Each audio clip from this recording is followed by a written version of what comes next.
Pak Handoyo untuk berdoa pada pagi hari ini. Mari kita berdoa. Bapa Surgawi, Bapa yang baik, terima kasih Tuhan Yesus kalau pagi ini kami boleh berkumpul. Seberapa kami yang sudah berkumpul Tuhan, ingat Tuhan hadir. Tuhan berkati persekutuan doa ini sehingga ke depan boleh menjadi berkat bagi banyak orang, terutama untuk alumni Petra. Tuhan hamba serahkan pagi ini teman-teman yang bertugas, teristimewa yang menyampaikan kebenaran firman-Mu. Biarlah hikmat dari Tuhan menyertai. Biarlah Tuhan beri pagi ini pengertian yang sederhana sehingga kami memahami apa isi hati Tuhan. Terima kasih, kami serahkan doa yang pendek ini hanya di dalam nama Tuhan Yesus Kristus. Amin. Amin. Amin. Terima kasih Pak Handoyo, terima kasih Kak Joshua, dan kita sebentar lagi akan merenungkan firman Tuhan. Sebelumnya kita akan memuji dan akan dipandu oleh Kak Mirna. Silakan Kak Mirna. Baik, terima kasih Bu Jenny. Shalom, selamat pagi Bapak Ibu. Ya, puji nama Tuhan, pagi hari ini kita begitu sangat bersyukur atas anugerah Tuhan. Kita diberkati dengan tubuh yang sehat dan kita mau terus bawa hati kita untuk selalu bersyukur dan bersyukur kepada Tuhan. Pagi hari ini saya mengajak kita semuanya Bapak Ibu satukan hati, kita bawa satu pujian kepada Tuhan. Bagi Bapak Ibu yang tahu pujian ini bisa mengikuti saya dengan bernyanyi, namun dengan speaker yang di-mute supaya tidak mengganggu teman yang lain. Pak Joshua bisa minta tolong putarkan video pujiannya?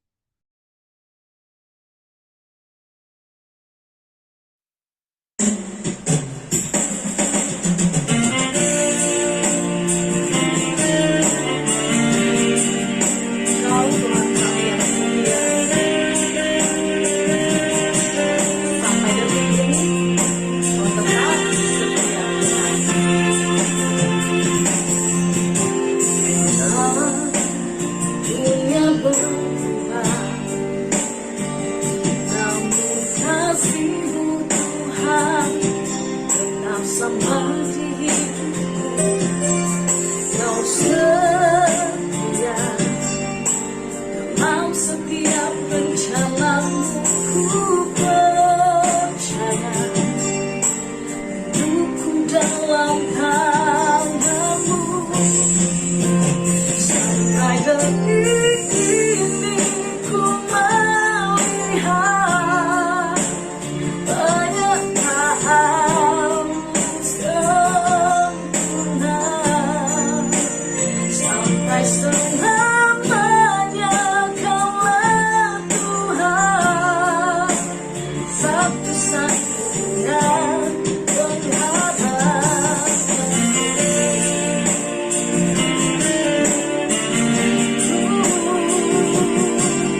Allah pribadi yang setia.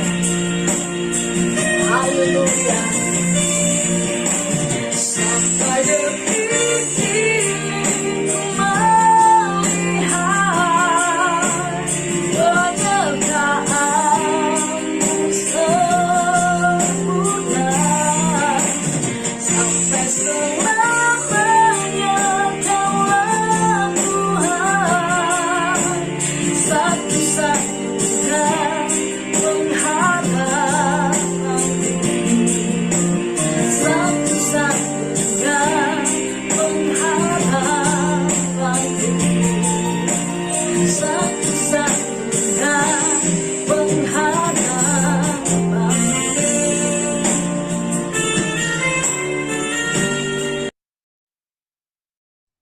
Dia setia sampai pada detik ini. Amin Bapak Ibu. Dan penyertaannya sempurna untuk kita semuanya. Selanjutnya saya kembalikan pada Ibu Jenny. Terima kasih Kak Mirna untuk pujiannya. Hanya Tuhan satu-satunya yang kita percaya Bapak Ibu. Waktu selanjutnya saya persilahkan kepada Pak Christian Tatuo yang akan menyampaikan mengenai perkataan Tuhan Yesus di atas kayu salib. Aku haus.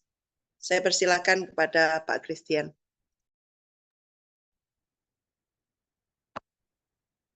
Shalom Bapak Ibu yang terkasih, sebelum kita akan merenungkan bagian firman Tuhan, mari kita satu dalam doa untuk minta pimpinan dan penyertaan Roh Kudus.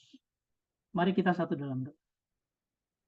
Terima kasih Bapak buat semua penyertaan Tuhan, bahkan ketika pagi ini kami boleh live streaming seperti ini, kami tahu bahwa ada sesuatu yang Engkau inginkan dalam kehidupan kami untuk lebih memaknai akan firman Tuhan dalam kehidupan kami. Sehingga kami makin diteguhkan oleh firman-Mu, sehingga hidup kami boleh semakin berbuah untuk kemuliaan bagi nama Tuhan. Kami tidak ingin waktu 1 sampai 1,5 jam ke depan berlalu dengan sia-sia, tapi kami ingin ini menjadi satu modal yang kuat bagi kami untuk semakin hari semakin teguh dalam Engkau. Engkau yang memeteraikan firman-Mu, kuasa Roh Kudus-Mu yang memberikan hikmat pengertian pada kami, biarlah semuanya boleh terjadi oleh karena anugerah-Mu.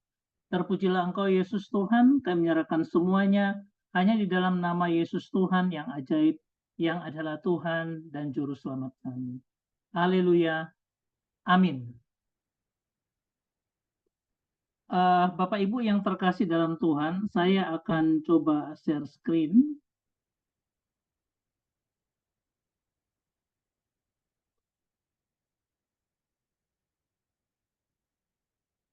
Ya, jadi firman Tuhan yang dipercayakan saya untuk kita coba lihat bersama itu bicara tentang bagaimana dari apa yang ada di perkataan Yesus di kayu salib itu pada ucapan yang kelima, yaitu kata-kata aku haus. Ya. Oke. Saya ingin membawa kita untuk masuk dalam juice insight into the scripture. Jadi bagaimana paradigma berpikir dari orang-orang Yahudi yang sesuai dengan firman Tuhan yang akan kita lihat. Memang bahwa 7 perkataan di kayu salib tidak bisa dipisahkan satu dengan yang lainnya, tapi kita akan coba melihat aja bahwa ucapan yang kelima, aku haus ini apa maknanya bagi kehidupan kita. Ya, saya berharap menjadi berkat bagi teman-teman semua. Bapak Ibu yang terkasih, saya mengajak kita untuk bicara dulu tentang silabus berpikir, bagaimana cara berpikir kita yang sistematik sedemikian sehingga kita bisa mencernanya dengan baik melalui saya mengajak kita untuk melihat dalam silabus berpikir. Ya, nah, kita bicara dulu tentang latar belakang dan data-data yang akan disajikan untuk kita. Ya, kemudian setelah itu kita bicara tentang konsep tahu. Yesus tahu yang bagaimana, ya, sehingga melahirkan sebuah kata-kata yang luar biasa, aku haus. Ya, Jadi ini berproses dalam hidup Yesus ketika dia memahami bagaimana rencana Bapaknya dalam hidup kita, dalam hidupnya Yesus. Sehingga akhirnya keluar kata-kata aku haus. Ya, kemudian saya akan mencoba membawa kita rekonstruksi faktanya sekitar penyalipan dan sekitar kata aku haus. Dan yang keempat adalah kita mengcompile semua dan kita analisa apa yang kita pelajari pada pagi hari ini sampai pada satu kesimpulan, ya, dari semua compile dan analisa itu kita sampai pada kesimpulan baru yang terakhir implementasi apa untuk kita pada saat ini. Ya, karena ini sebuah tematik yang luar biasa karena kata aku haus ini ternyata kalau ditinjau secara keseluruhan itu banyak sekali hal-hal yang bisa kita lihat, ya, dalam perkataan aku haus. Oke, coba kita lihat 7 perkataan di kayu salib, semuanya seperti ini. Ucapan kelima adalah bicara tentang totalitas penderitaan, ya. Ucapan ke-6 kemenangan, ucapan ke-7 penyerahan. Bapa, ke dalam tanganmu kuserahkan. Ini satu konsep berpikir yang harusnya terintegrasi 7 ucapan ini. Nanti kita akan lihat, saya tunjukkan pada bagian terakhir, bagaimana konektivitas antara masing-masing ucapan ini. Tapi biarlah ini menjadi wahana berpikir kita tentang 7 perkataan Yesus di kayu salib. Menurut sudut pandang daripada orang Yahudi, ya. Jadi kita tidak mengambil sudut pandang yang lain yang sesuai dengan mungkin sistematik teologi kita atau apapun, tapi saya mau lihat ini dari bagaimana orang Yahudi memandang akan sesuai dengan budaya Yahudi, bagaimana memahami tentang 7 perkataan itu. Tetapi kita akan lihat pada ucapan kelima, yaitu aku haus. Oke, ini adalah perkataan kelima, ucapan penderitaan jasmani, ya. Kita katakan seperti itu dulu. Oke, coba kita rekonstruksi dulu dari latar belakang peristiwa. Peristiwa ini saya kasih jam-jamnya, itu adalah perkiraan saja, ya. Aktivitasnya kita bisa lihat dari footprint of Jesus during his last day, ya. Jadi bagaimana Yesus ketika pertama dia masuk dari Betania, kemudian mereka janjian untuk Last Supper, ya, perjamuan malam terakhir. Ya, saya kalau prediksi waktunya ya sekitar jam 6 karena biasanya mereka melakukan perjamuan setelah hari berganti. Ya, ada perjamuan. Ini bisa macam-macam, punya analisa nggak masalah. Saya hanya bikin gambaran. Setelah itu Yesus agak cepat-cepat mereka ke Taman Getsemani. Dia berdoa di sana. Ya, ya mungkin kurang lebih jam 10 atau jam 11 malam itu dia ditangkap. Dan mulai dari jam 10 atau jam 11 malam itu dia disiksa terus-menerus karena dia dibawa ke tempatnya imam besar, ya. Ke tempatnya. Nah, di tempatnya imam besar itu ada sebuah ruangan yang memang khusus untuk penyiksaan dan Yesus terus-menerus disiksa di situ. Jadi dia tidak tidur, dia terus mengalami penderitaan. Pagi-pagi dia dibawa ke Pilatus, ya. Kalau kita lihat dari skemanya, dibawa ke Herodes karena Pilatus nggak mau karena ini wilayahnya Herodes. Tetapi Herodes bilang yang bertanggung jawab kepada negeri ini adalah Pilatus, kembali lagi ke Pilatus. Dan akhirnya Pilatus cuci tangan. Kemudian kalau kita runtut waktunya kurang lebih sekitar jam 8, jam 9 dia Via Dolorosa, jalan menuju ke Golgota, dan akhirnya jam 9 Yesus disalibkan. Ya, saya katakan ini adalah menurut pemahaman saya dan terserah yang lain punya pemahaman mungkin jam-jamnya berbeda. Tapi kalau kita lihat dari sini, ya, nah saya tunjukkan ini ada sebuah penggambaran dari Thomson Time Reference, ya. Saya lihat dari situ bahwa oh ya jam 9 dia mulai naik ke salib. Perkataan tentang 1, 2, 3 itu ada dari jam 9 sampai jam 12. Karena setelah itu jam 12 sampai dengan 14 atau 15 mendekati jam 15 itu ada sebuah kesunyian yang mencekam karena waktu itu gelap gulita dan sebagainya. Ya. Kemudian pada mendekati jam 3 itu perkataan 4, 5, 6, 7. Ya. Jadi ini yang terjadi. Nah, kemudian jam 17, jam 5 Yesus dibalsemi, dia masuk dalam kubur.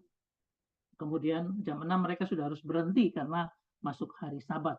Ini latar belakang peristiwa yang kita akan lihat dalam perkataan Yesus yang kelima ini. Ya. Nah, kalau kita lihat dari sini berarti sejak dari doa di Taman Getsemani itu dia tidak ditunjukkan dia minum, dia mengalami penyiksaan sampai proses seperti itu berarti apa? Darah yang keluar, cairan yang keluar itu sangat menguras seluruh cairan tubuhnya sehingga dia benar-benar haus. Nanti kita akan lihat konteksnya nanti. Nah, menurut data ada seorang sejarah Josephus Flavius, ya sejarawan Romawi, dia katakan bahwa kalau orang itu terhukum di kayu salib, dia punya waktu untuk memberikan wasiat kepada keluarganya. Tetapi walaupun dia berikan wasiat kepada keluarganya, kamu harus begini-begini, tapi itu tidak terlalu diperhatikan. Karena ingat bahwa orang yang terhukum itu orang yang terkutuk. Ya. Sehingga pemerintah atau apapun tidak akan memperhatikan apa yang dia katakan dan dianggap remeh. Ya. Tapi yang dikatakan Yesus ini berbeda. Dia mengungkapkan 7 perkataan. Dan 7 perkataan itu kalau dibuat sebuah penelaan dan buku itu akan benar-benar luar biasa ya. Dari konsep berpikir dari 7 perkataan itu luar biasa. Jadi kalau kita mau ungkapkan ini terang benderang, kita akan mendapatkan berkat Tuhan yang luar biasa. Dampaknya sangat luar biasa dalam kehidupan kita. Bukan hanya sekedar kata-kata yang omong kosong di atas kayu salib seperti itu, ya. Seperti kebiasaan pada zaman itu. Nah, data lagi menunjukkan bahwa manusia itu kurang lebih 80% air dan haus merupakan penderitaan yang sangat berat. Orang bisa lebih tahan lapar, tapi dia tidak bisa tahan haus ya.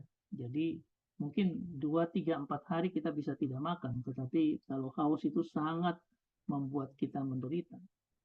Coba kita lihat aja kisah Lazarus dan orang kaya pada Lukas 16 itu. Ya, ketika orang kaya ini masuk neraka, kemudian dia lihat Lazarus dengan Bapak Abraham di pangkuan Bapak Abraham. Yang dia minta pertama itu bukan saya lapar, tapi dia bilang mencucukkan tangannya sedikit aja mencucukkan tangannya Lazarus sedikit untuk memberikan dia kelepasan dari dahaga yang luar biasa ya. Jadi itu mengungkapkan bahwa penderitaan yang luar biasa nantinya itu adalah karena kehausan. Ini data-data yang kita kumpulkan dulu. Nah, kemudian kita masuk saya tertarik dengan konsep kata tahu dalam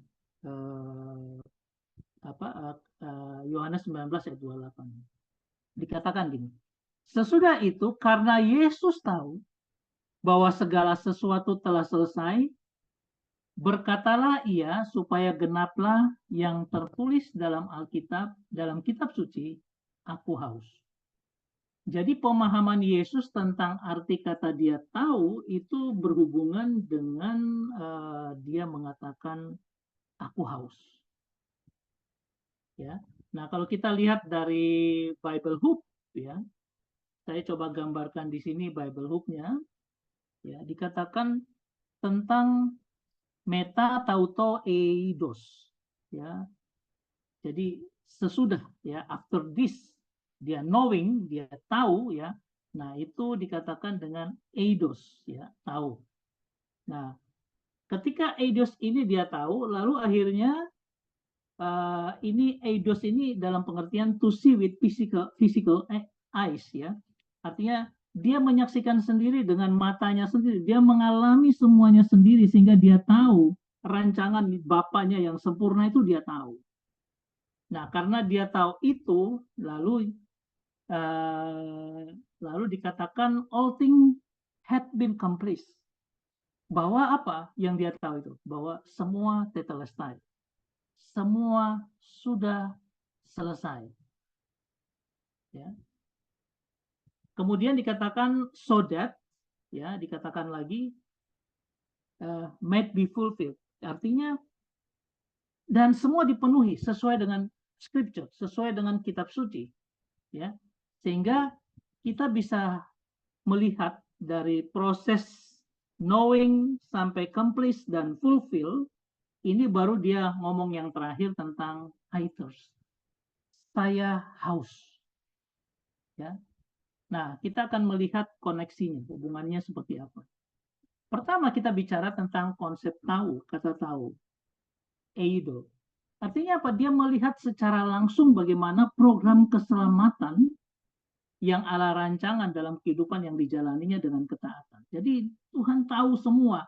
Atau Yesus waktu itu dia tahu, oh iya, akhirnya semua digenapi. Ya, seperti rancangan Bapa. Dan dia tahu dia taat sampai selesainya. Dan juga eidos ini adalah bentuknya perfect participle active. Artinya selesai. Artinya dia sudah tahu secara keseluruhan, dia sudah tahu dan sudah perfect, ya. Di mana dalam pengalaman manusiawi dia mengikuti rancangan Bapa yang sempurna. Saya berpartisipasi secara aktif dalam rancangan Bapa yang sempurna. Dan disitulah dia katakan semua complete, semua selesai, semua sempurna, ya, fulfill, terpenuhi menurut Alkitab. Dan dia harus menutupnya dengan kata-kata aku haus.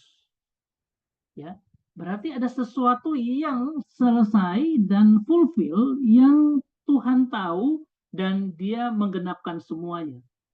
Nah, apa itu? Itu yang akan kita cari tahu. Sekarang bagian ketiga kita rekonstruksi fakta dulu. Karena fakta dalam Alkitab menunjukkan bahwa ada 2 kali minum anggur. Ya, 2 kali dia ditawari anggur. Atau 2 kali berhubungan dengan minum anggur ini. Ya, kalau kita lihat gambar ini, ya, satu gambar bicara tentang ketika dia ditawari oleh tentara Romawi, yang satunya ketika dia berteriak, lalu ada respon dari tentara Romawi. Ya, ini kita coba rekonstruksi faktanya. Fakta yang pertama adalah dalam Matius pasal 27 ayat 34. Lalu mereka memberi dia minum anggur bercampur empedu.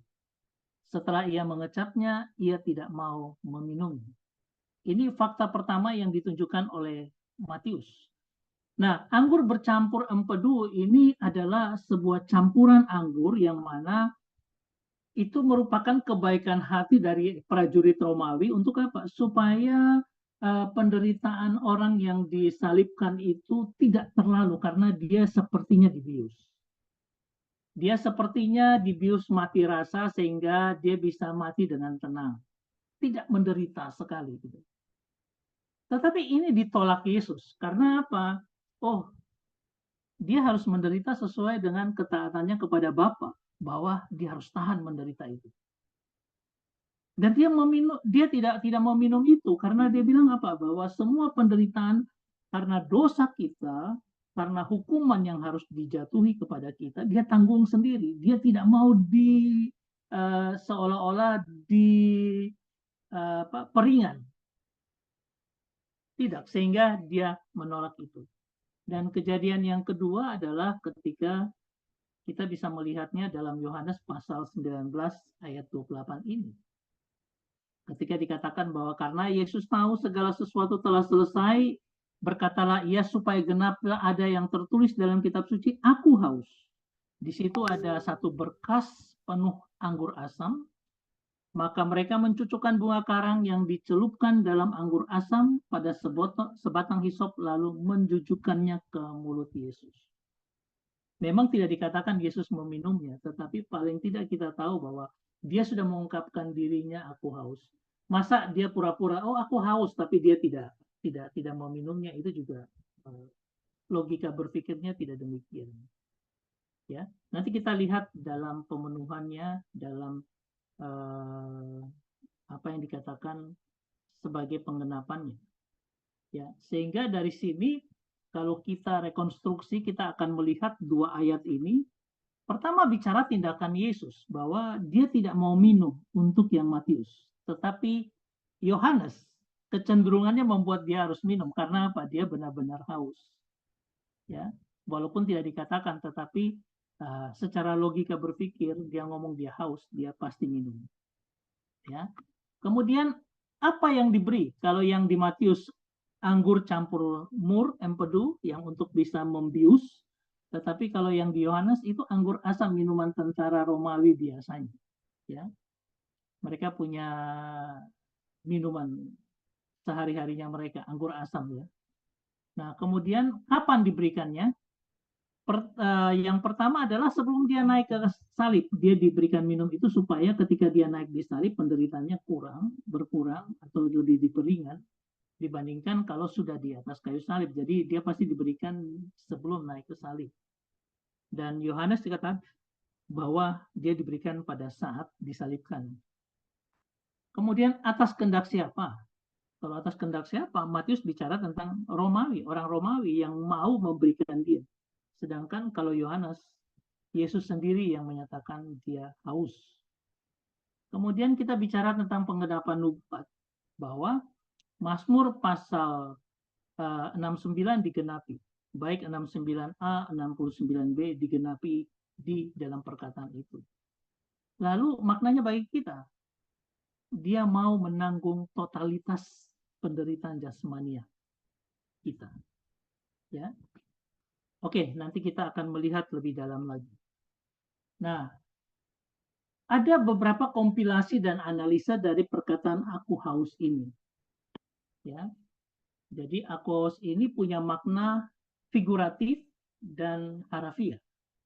Nah, pandangan makna figuratif itu adalah Yesus sedang tidak benar-benar haus, dia tidak dahaga sebenarnya, ya. Karena apa? Dalam Yohanes 4, ketika dia berbicara tentang dengan seorang perempuan Samaria di tepi sebuah sumur, Yesus berkata, "Jika engkau tahu tentang karunia Allah dan siapa yang berkata kepadamu, berilah aku minum, niscaya engkau telah meminta kepadanya dan ia telah memberikan kepadamu air hidup. Barang siapa minum air ini, ia akan haus lagi." Artinya air yang diberikan perempuan itu. Tetapi barang siapa minum air yang akan kuberikan kepadamu, ia tidak akan haus untuk selama-lamanya. Sebaliknya air yang akan kuberikan kepadanya akan menjadi mata air dalam dirinya yang terus-menerus memancar sampai kepada hidup yang kekal. Artinya Yesus tidak sungguh-sungguh haus. Itu menggambarkan atau figuratif daripada konsep berpikir pengajaran Yesus tentang aku nih air hidup kok. Aku tidak haus. Jadi maknanya jadi berbeda. Bukan makna haus secara harafiah, secara jasmania, tetapi lebih kepada mau menunjukkan bahwa aku haus dalam pengertian yang berbeda. Nah, kata makna air itu biasa diungkapkan dengan Roh Kudus, sehingga ketika aku haus adalah teriakan Yesus yang ditinggalkan oleh Roh Kudus. Ya, karena apa? Karena bicara tentang Yohanes 4, ini bicara tentang bagaimana Yesus akan memberikan air hidup ketika Roh Kudus bekerja ya dalam kehidupan murid-murid Tuhan setelah Pentakosta, yang akan membawa kita tidak akan haus lagi, tapi ada air yang terpancar dalam kehidupan kita. Itu salah satu penafsirannya. Sehingga ini memberikan makna yang masalah, yang apa? Karena berarti ketika itu ada satu waktu intratrinitarian, artinya dalam Allah Tritunggal bahwa Yesus ditinggalkan oleh Roh Kudus. Padahal dalam pemahaman Trinitarian kita bahwa Allah itu satu dan selamanya Allah Tritunggal bersama-sama, tidak terpisah satu dengan yang lain. Ini menyebabkan satu masalah. Oke, kita tinggalkan pandangan ini. Kita masuk ke pandangan yang kedua, yaitu tentang makna harafiah. Ya. Nah, teriakan itu merupakan teriakan yang menandai puncak dari kesengsaraan badannya Yesus. Setelah mengalami siksaan yang hebat, ia mengalami dehidrasi dan merasakan satu dahaga yang sangat. Ya, secara logika berpikir kalau kita lihat dari peristiwa, memang dia pasti akan mengalami sebuah dehidrasi. Ya, kita saat ini waktu panas saja, kalau kita jalan terus di luar, kita akan mengalami dehidrasi. Ya, kita akan butuh akan minuman. Tetapi ini Yesus sudah sekian lama, kemudian dia ditaruh di atas kayu salib mulai jam 9 sampai dengan mendekati jam 3. Air tubuhnya itu darah bercucuran semua, dia mengalami dehidrasi. Dan itu penderitaan yang luar biasa sehingga dia merasa haus, yang sangat haus ya. Nah, ini juga bisa menunjukkan bahwa Yesus benar-benar menderita sebagai manusia sejati. Ingat, dia adalah Allah yang sejati dan manusia sejati. Allah sejati adalah apa? Seluruh kepenuhan Allah ada di dalam dia dan tidak pernah berkurang, tetapi dia melingkupinya dengan jubah kemanusiaan. Sehingga apa? Sehingga yang kelihatan jubah manusianya. Tetapi kemanusiaannya adalah kemanusiaan yang sejati, bahwa dia bisa merasakan dahaga, kehilangan begitu banyak cairan tubuh selama penyiksaan sehingga penyalipan. Jadi manusia sejatinya itu menderita sesuai dengan kemanusiaan yang kita alami. Dan tubuhnya itu juga dalam kondisi yang betul-betul menderita akibat penyiksaan seperti itu. Nah, ini mau menunjukkan Yesus adalah manusia sejati. Dia mengalami semuanya itu. Yang ketiga adalah teriakan aku haus, itu bukan menunjukkan ketidakmampuan Yesus dalam menderita. Artinya dia sudah tidak tahan lalu dia teriak aku haus gitu ya. Tetapi dalam konteks sebenarnya memenuhi semua nubuatan, karena ingat bahwa aku tahu, lalu fulfill, lalu accomplish. Artinya apa? Aku haus itu menunjukkan bahwa dia menyelesaikan semua nubuatan yang ada dalam Alkitab. Ya. Jadi bukan hanya sekedar badaniahnya saja yang menderita itu, tetapi memang untuk juga memenuhi semua yang ada dalam Alkitab. Dengan kata lain, teriakan itu bukan sebuah teriakan tanda menyerah, ya. Angkat tangan lalu bilang aku menyerah gitu, bukan. Tapi teriakan itu merupakan sebuah teriakan pertanda bahwa bendera kemenangan sudah boleh dikibarkan dan genderang sukacita sudah bisa ditabur. Karena kini kepala si ular telah diremukan. Ya, kalau kita lihat dalam Kejadian pasal 3 ayat 15, ya.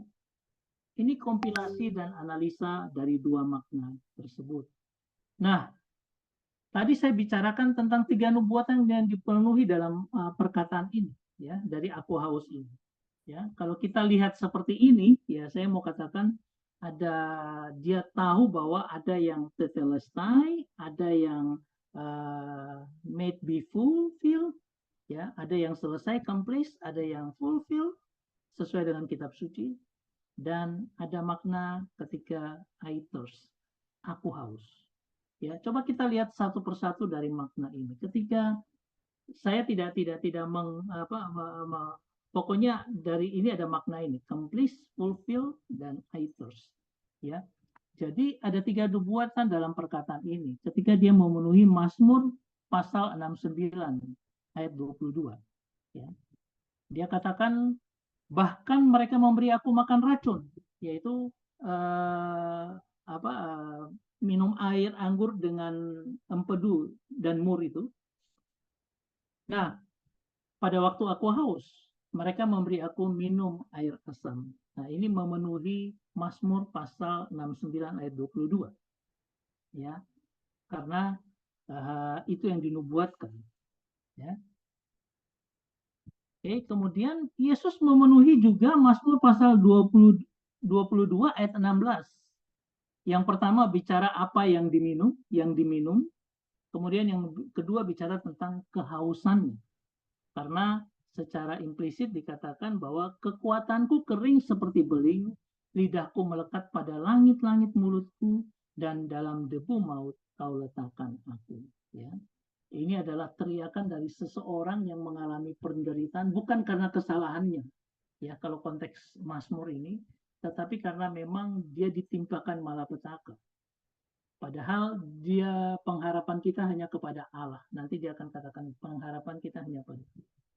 Jadi ini bicara tentang bagaimana kehausan Yesus. Dan yang ketiga adalah dia memenuhi Keluaran pasal 12 ayat 22. Ini bicara tentang tindakan akan penebusan itu. Ya. Nah, Keluaran 12 ayat 22 berkata gini. Kemudian kamu harus mengambil seikat hisop dan mencelupkannya dalam darah yang ada dalam sebuah pasu, dan darah itu harus kamu sapukan pada ambang batas dan pada kedua tiang pintu. Seorang pun dari kamu tidak boleh keluar rumahnya sampai pagi. Ini bicara tentang ketika tulah ke-10 anak sulung akan mati. Nah, orang Israel harus memakai hisop, ya. Kemudian hisop itu seperti apa ya? Seperti kuas seperti itu ya, jerami yang diikatkan jadi satu. Kemudian dicelupkan dalam darah domba, kemudian ditaruh di ambang batas. Nah, ini adalah sebuah tindakan penebusan. Dan kalau kita lihat dari gambar ini, kita bisa lihat bahwa hisop yang ditaruh di atas ambang, kemudian pinggir-pinggir, itu menggambarkan bagaimana ketika orang tentara Romawi memberikan pakai sebuah buluh, itu menaikkan itu kepada mulut Yesus. Gambarannya seperti itu. Ya. Sehingga ini mau bicara tentang bagaimana karya penebusan itu dipenuhi dengan kata haus itu. Ya. Ya. Saya bicara kata haus saja ya. Yang lainnya juga punya gambaran penebusan, tetapi itu masing-masing punya ciri khas tertentu. Tapi penggambaran tentang hisop dan juga anggur asam dan juga bagaimana Yesus naik ke Golgota untuk menebus dosa kita, itu memberikan kita sebuah gambaran yang luar biasa bagaimana dia mau menderita untuk kita. Jadi dia memenuhi Keluaran 12 ayat 22. Coba kita simpulkan seperti ini.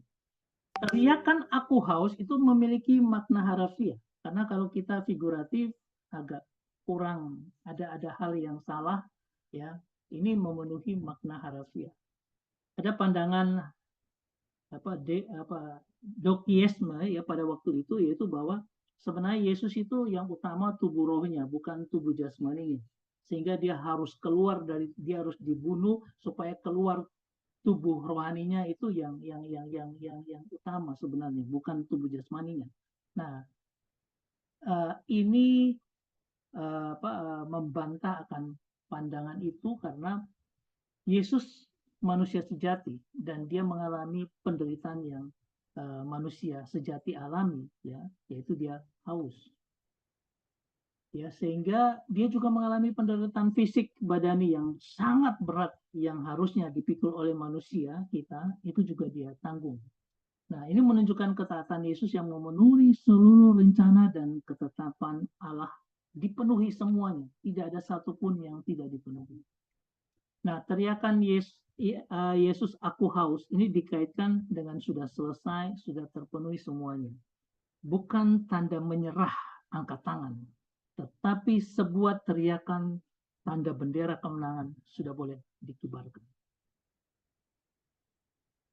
Ya. Nah, untuk kesimpulan kita bicara tentang khusus masalah aku tahu, ya. Ini kalau kita lihat dari kamus, dari mungkin dari Bible Hub, Bible Word dan sebagainya, itu dapat saya gambarkan seperti ini. Ya, kalau kita lihat ini ada Inggrisnya, saya kopikan di situ, tapi saya gambarkan implementasinya untuk hidup kita. Pertama, menderita kehausan. Ini artinya kemanusiaan yang sejati yang mengalami itu. Dia mau menderita kehausan yang luar biasa untuk kita. Yang kedua, secara kiasan, sebenarnya mau dikatakan bahwa haus yang menyakitkan, yaitu merasakan keinginan mereka. Jadi Yesus ini sebenarnya dia mengalami itu untuk merasakan bagaimana penderitaan yang luar biasa bagi manusia. Supaya apa? Dia tahu kehausan yang seperti itu. yang kita alami, penderitaan yang luar biasa yang manusia alami, supaya Pak dengan penuh semangat dia bisa mengerti penderitaan kita, dan ketika ada pergumulan seperti itu, dia akan mendukung dan menguatkan kita karena dia sudah mengalami itu. Ya. Jadi dia menderita sampai dia teriak haus, itu sebenarnya mau ngomong, aku tahu pergumulanmu seperti apa, aku tahu bagaimana engkau menderita. Tapi jangan khawatir. Aku pernah merasakan itu, supaya apa? Ketika kamu menderita seperti itu, aku mengerti, aku memahami keinginanmu untuk lepas daripada itu, dan aku akan memberikan kamu kelegaan yang menyegarkan. Ya, jadi Yesus sangat menderita kehausan supaya dia merasakan penderitaan dan memahami pergumulan dan penderitaan kita, dan akan punya semangat untuk melepaskan kita dari pergumulan itu. Ya. Saudara yang terkasih, yang kedua adalah bicara tentang kita belajar memahami Yesus untuk ikut menderita bagi kita dan tidak menjadi anak-anak Tuhan yang cengeng. Ya, Tuhannya menderita, kok bagaimana kita tidak ikut menderita? Tetapi kita tetap teguh walaupun apapun pergumulan yang kita hadapi, sebab kita tahu Yesus pernah merasakan itu. Jadi penderitaan kehausan ini pertama bisa mendorong Yesus untuk menyelesaikan setiap pergumulan kita karena dia tahu itu. Tapi yang kedua juga bagi kita bahwa apa? Yesus sudah menderita seperti itu. Harusnya ketika kita menderita kita jangan cengeng.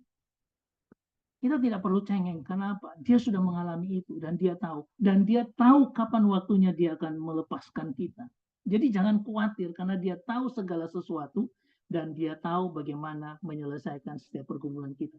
Kalau penderitaan itu kita hadapi, anggaplah itu sebagai anugerah.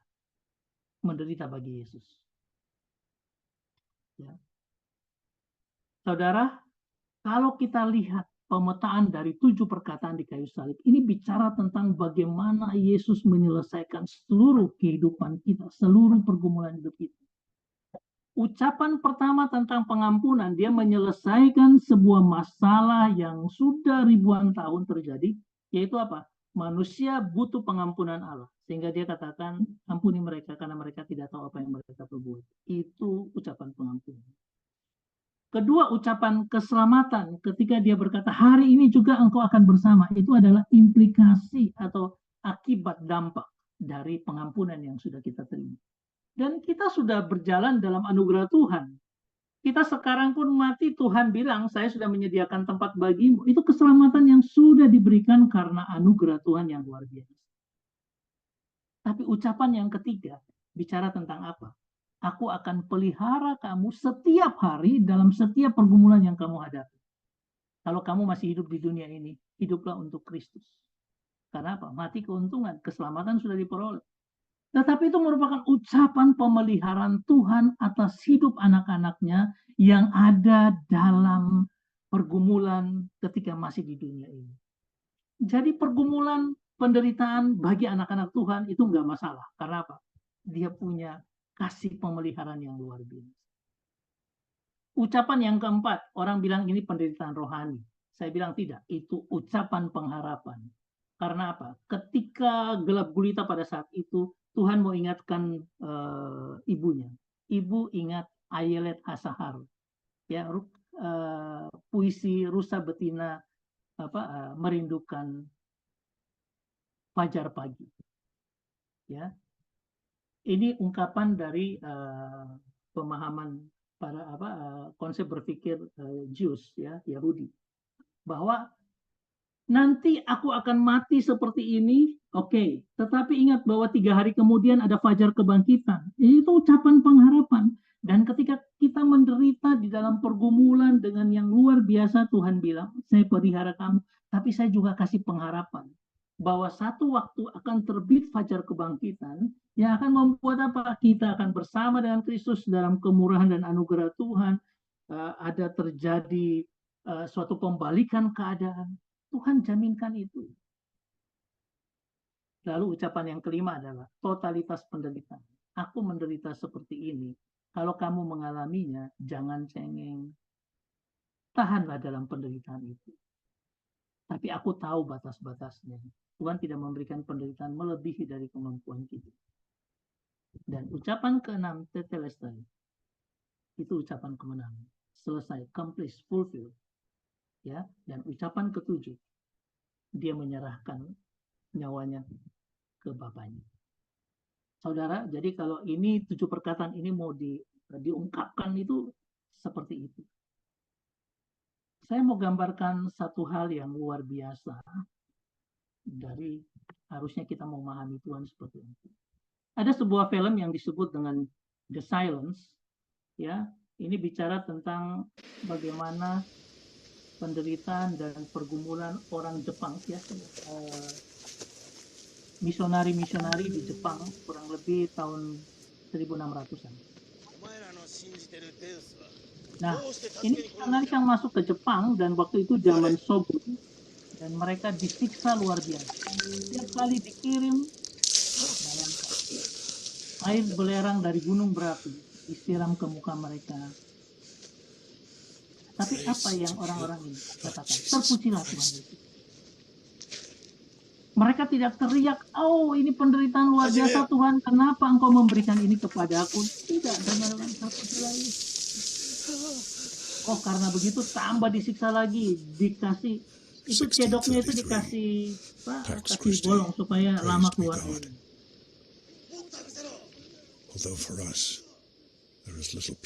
Negeri itu luar biasa menyiksa akan para misionaris. Country of light, malah kegelapan yang luar biasa. Ini penganiayaan yang luar biasa, ya. Penderitaan yang baru yang mereka hadapi. Ini orang-orang misionari yang menyatakan diri.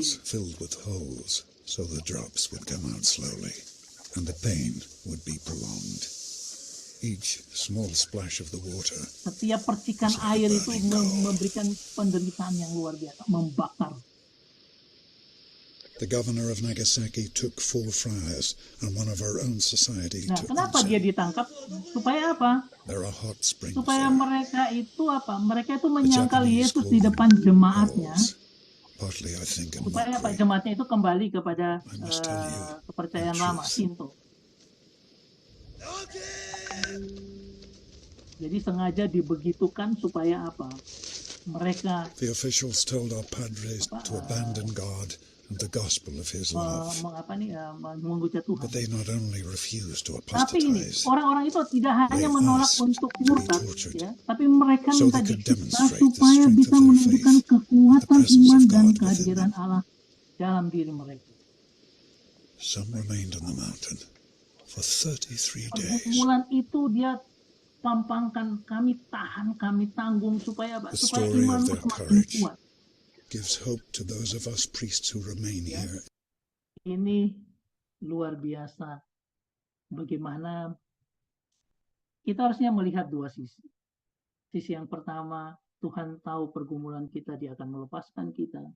Tapi sisi kedua, ketika engkau menderita, Tuhan pernah mengalami itu. Jangan cengeng.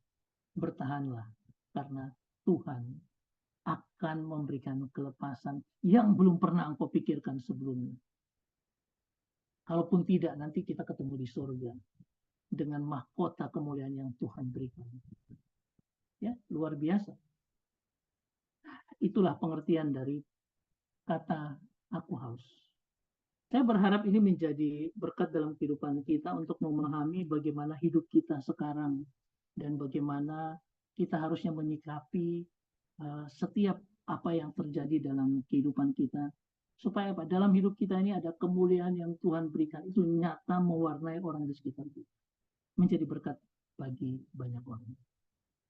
Tuhan memberkati kita semua. Amin.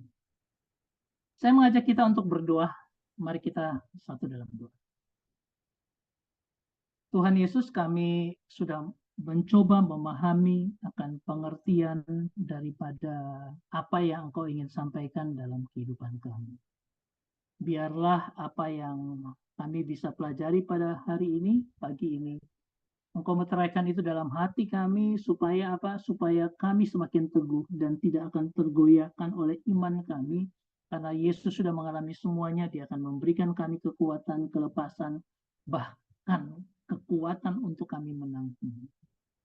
Biarlah ini menjadi berkat dalam hidup kami, Tuhan, menjadi pedoman kami menjalani waktu-waktu kami ke depan di tengah setiap pergumulan, tantangan yang Tuhan berikan. Terima kasih Tuhan Yesus, kami menyerahkan semuanya hanya di dalam nama Yesus Tuhan yang ajaib, yang adalah Tuhan dan Juru Selamat kami. Haleluya, terpujilah Engkau, haleluya. Amin. Saya kembalikan lagi ke Bu Heni. Bu Yeni. Ya, terima kasih Pak Christian. Hari ini luar biasa ya, sangat menguatkan saya. Kalau saya semalam cengeng, hari ini saya dikuatkan supaya nggak boleh cengeng ini. Betul-betul di dalam Tuhan, apapun boleh terjadi, masalah boleh terjadi, tapi Tuhan tahu kok apa yang kita hadapi, apa yang kita rasakan, apa yang kita gumulkan, Tuhan lebih tahu untuk setiap kita. Ya, saya persilakan kepada Bapak Ibu sekalian yang pada pagi hari ini mendengarkan satu demi satu rangkaian firman Tuhan yang begitu menguatkan. Saya persilakan bagi Bapak Ibu yang ingin bertanya atau mau sharing. Ada Pak Alex Ginting, Pak Kian Fat, Pak Eng Leong, Pak Sam, Pak Dwi, Pak Yusak Maleta, Bu Mariana, Pak Andoyo, Bu Wayu, Bu Yun, Pak Singgi, Kak Mirna, Kak Joshua, Pak Antoni, silakan. Bu Mariana mau sharing sedikit? Silakan Bu, di mic-nya dibuka Bu. Oh ya, oke. Makasih Bu Jen. Makasih juga Pak Christian. Iya benar ya, bahwa kita tuh nggak boleh cengeng. Diingatkan kembali apapun yang terjadi. Padahal di firman Tuhan juga dibilang kita tuh diberi karunia untuk percaya dan menderita ya Pak Christian. Nah, saya hanya ingin mau menyoroti gini, bahwa zaman sekarang ini sering dibilang bahwa anak-anak milenial tuh anak-anak yang zaman sekarang yang Gen Z atau apalah itu generasi strawberry. Jadi mungkin kita sebagai orang tua itu penting banget untuk memberikan pengertian-pengertian kebenaran firman Tuhan seperti ini supaya mereka itu tidak cepat menyerah. Tadi pembicaraan awal ya Bu Jen, sebelum dimulai itu yang banyak yang bunuh diri. Itu sebenarnya sangat menyedihkan sekali gitu. Itu menunjukkan bahwa betapa mereka itu anak-anak muda itu tidak bisa menahan kesulitan, kesengsaraan. Nah, kalau sudah terjadi kan sangat miris ya. Kita tahu kalau kejadian seperti itu mereka ada di mana. Itu aja sih Pak Christian, terima kasih mengingatkan kembali. Jadi kami orang tua juga akan terus, kalau ada anak mungkin mengeluh atau merasa udah gimana ya, mau menyerah, sudah nggak tahan, kita sebagai orang tua wajib untuk memberikan dukungan kebenaran dengan kebenaran firman Tuhan. Itu aja, Bu Jenny. Terima kasih. Ya, terima kasih Bu Mariana. Mungkin Bu Mariana sebentar akan live ya, Bapak Iya, Ibu. iya. Saya ada murid. Ya, anak di daerah Bekasi yang ingin belajar kursus Inggris, silakan menghubungi Bu Mariana. Pak Christian, makasih ya Pak Christian. Sangat diberkati dengan firman Tuhan ini dan mengingatkan juga bahwa kita itu memang karena udah diberi karunia untuk percaya dan menderita. Ya, Pak. Saya menyapa Pak Alex Ginting. Shalom Pak Alex. Pak Alex, selamat pagi. Ya. Pagi Bu, lagi dalam perjalanan Bu. Iya Pak Alex Ginting. Ya, lagi dalam perjalanan. Saya sangat diberkati karena kehausan yang saya alami sudah dialami oleh Yesus. Jadi Saya merasa ini sangat relevan dengan kehidupan kita sekarang. Sampai oleh Pak Christian. Saya sangat mengikuti, tapi lagi dalam perjalanan belum bisa buka kamera. Terima kasih, Bu Jen. Ya, terima kasih Pak Ginting boleh join ya. Senang sekali walaupun ketemu dalam Zoom. Pak Alex adalah rekan saya, Bapak Ibu melalui Zoom. Bapak Ibu jangan kaget. Teman-teman kita semua ini. Bu Jen, Bapak Ibu saya pamit dulu ya. Oke, ya Bu Mariana, ya Bu. Ya, terima kasih. Selamat bertugas, Tuhan berkati. Bu Emi, ada yang mau disampaikan?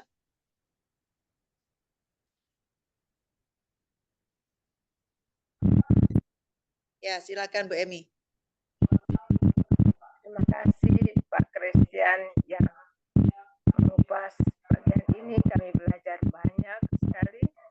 Antara lain saya tangkap mereka menyiksa Tuhan Yesus dengan harapan dia akan menyerah dan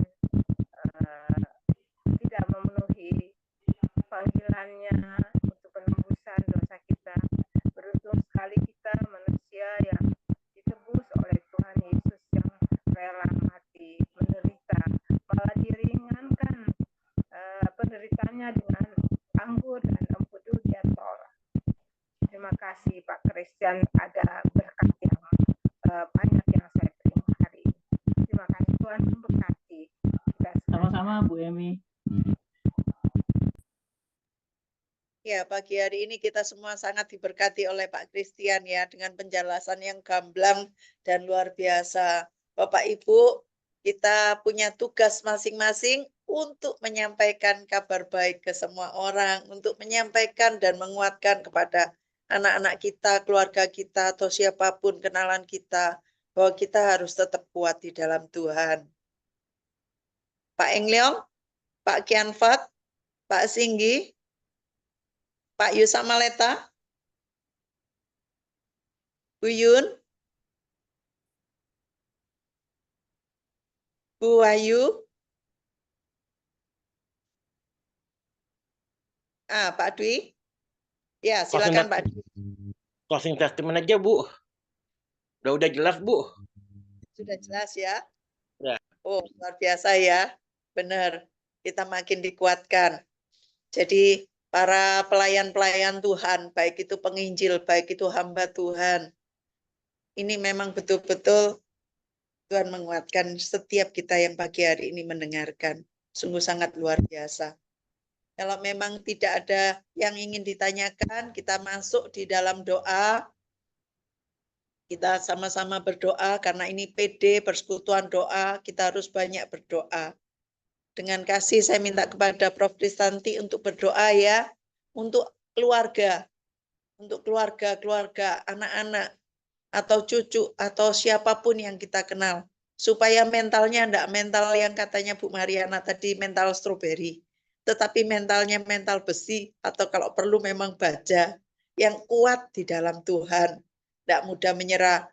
Tadi di film terakhir, penyiksaan 33 hari, itu bukan hal yang sangat mudah, tetapi itu dirasakan oleh para misionaris dan ditahan tanpa mengeluh. Kita satu hari aja mungkin kita bisa ngomel-ngomel, tetapi ini 33 hari. Luar biasa filmnya tadi ya, menguatkan kita semuanya. Terima kasih Pak Christian berkat pagi hari ini. Itu akan didoakan oleh Prof. Kristanti. Kita semuanya diberkati, semua teman-teman yang ada di dalam Zoom ini. Prof. Kristanti tolong dukung doa supaya kita semuanya kuat ya, termasuk keluarga-keluarga. Yang kedua untuk Bu Emi berdoa untuk Faraday, supaya Tuhan tetap pakai Faraday ini, baik di YouTube maupun untuk melalui Zoom online ini, banyak orang-orang yang hadir, dikuatkan, dipulihkan, disembuhkan, dan menjadi berkat bagi banyak orang. Dan juga untuk dukungan-dukungan dari Bapak Ibu, baik materi, baik doa maupun dana, saya mewakili dari Faraday mengucapkan banyak terima kasih sehingga Faraday masih boleh berjalan sampai tahun ini, kurang lebih tahun kelima ya. Terima kasih untuk Bu Emi, terima kasih Pak Christian, Prof. Kristanti, semua teman-teman yang hadir pada pagi hari ini, dan selanjutnya akan ditutup oleh Pak Christian untuk doa penutup dan doa berkat. Saya persilakan Prof. Kristanti, Bu Emi, dan dilanjutkan. Ya. Mari kita berdoa. Tuhan Allah Bapa yang Maha Kasih, terima kasih Tuhan atas firman-Mu pada pagi hari ini. Firman-Mu yang menguatkan kami, bahwa Tuhan menderita untuk kami, bahwa Tuhan tidak berputus asa. Bapa di surga, kami percayakan Tuhan memberikan kekuatan pada kami, sehingga kami boleh benar-benar dikuatkan, karena Tuhan Yesus sudah menderita untuk kami. Bapa di surga, pagi hari ini kami datang padamu, kami berdoa bagi generasi muda saat ini Tuhan. Banyak sekali di antara mereka yang mudah berputus asa menghadapi segala persoalan yang ada.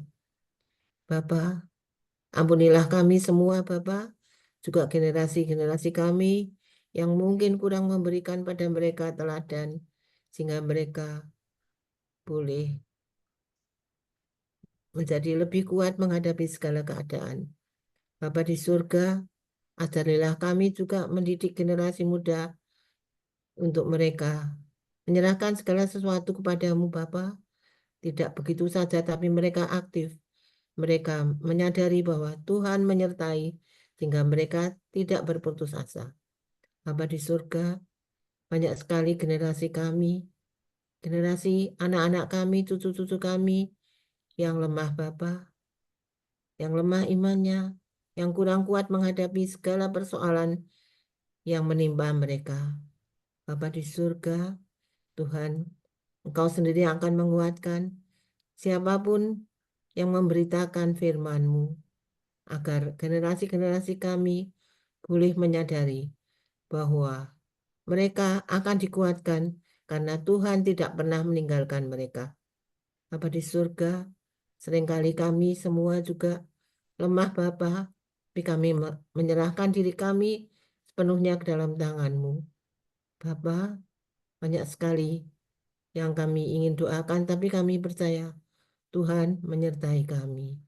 Bapa di surga, kami juga mohon pertolongan-Mu agar kami masing-masing di dalam kelompok doa ini selalu bersatu, selalu menyatukan hati kami kepadamu, sehingga kami tidak lepas, tapi kami percaya Tuhan menyertai kami satu demi satu di dalam kami menghadapi segala persoalan kehidupan kami, masing-masing dengan segala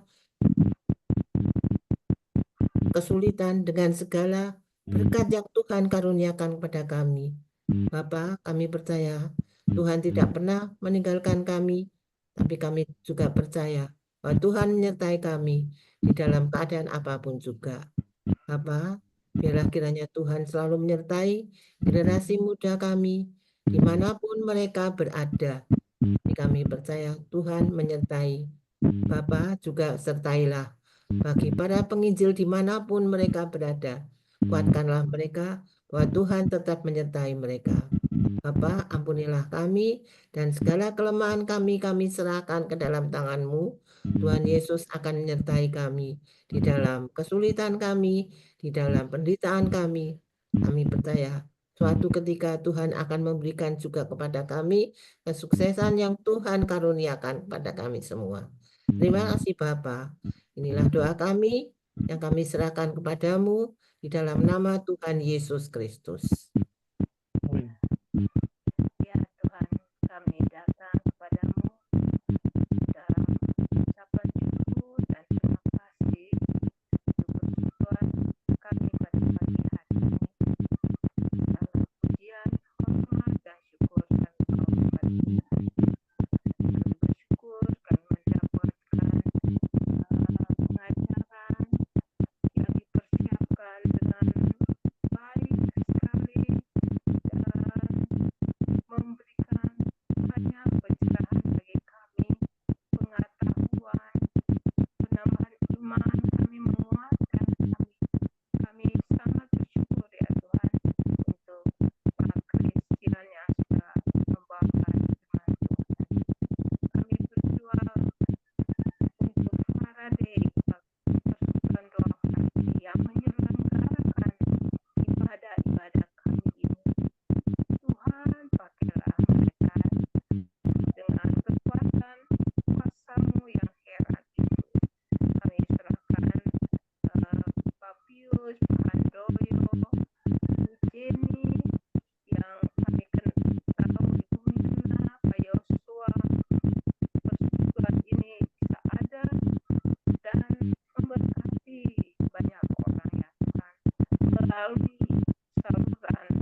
Terima kasih Tuhan Yesus buat semua yang kami alami pada saat ini. Dan biarlah kami boleh melihat bagaimana persekutuan ini Engkau bangun dengan orang-orang yang terus setia dalam persekutuan ini, melewati waktu-waktu sampai ke depan Tuhan datang, kami tetap percaya Tuhan menyertai akan persekutuan doa Paradai ini. Terima kasih Tuhan, Engkau yang membuat hati kami untuk bisa setia terus. Dan kami menyerahkan seluruh kehidupan kami dalam tangan Tuhan. Dan biarlah ketika kami akan bersama-sama berpisah satu dengan yang lainnya, kami boleh menerima berkat dan anugerah Tuhan yang dahsyat dan ajaib. Biarlah kasih karunia daripada Allah Bapa, kasih daripada Kristus Yesus Tuhan yang sudah memberikan hidupnya bagi kami, dan kasih dalam persekutuan dan Roh Kudus boleh menyertai kami semua yang ada di Zoom ini dari sekarang sampai selama-lamanya. Amin. Amin. Amin. Terima kasih Bapak Ibu. Link yang sama, jam yang sama, tetap Paradai berjalan. Saya ucapkan terima kasih kepada Pak Christian dan semua teman-teman yang hadir pada pagi hari ini. Semuanya diberkati oleh Tuhan. Amin. Terima kasih kehadirannya. Terima kasih Bu ya. Ya, terima kasih Pak Pius, Terima Pak kasih. Yusak, Terima dan kasih, Pak Bapak Christian. Ibu sekalian ya. Terima kasih semua. Terima kasih, terima kasih. Terima Terima kasih Ya, Bu makasih Pak Jenny, Pius ya. Pak Kris, Pak Pius. Ya, makasih Terima kasih. Bapak Ibu semua. Ya, Tuhan memberkati semua. Ya. Terima kasih Pak Christian. Ya, Pak Pius, makasih juga kesempatannya. Terima kasih Pak Christian, Pak Pius, Bu Terima kasih Jenny. ya Liu ya. Ya, makasih undangannya. Sorry kalau Sabtu selalu terlambat karena ada olahraga di gereja sampai jam Nggak apa-apa, 7 terlambat lebih. daripada enggak sama sekali. Ya, terima kasih Bu Jenny, Bu Emi. Terima kasih doanya. Terima kasih Bu Yun ya. Kak Joshua, terima kasih ya. Terima kasih Bu Yeni. Pak Pius, terima kasih. Ya. Steve ya. Ya. Terima kasih Bu Emi. Ya, Pak Pius.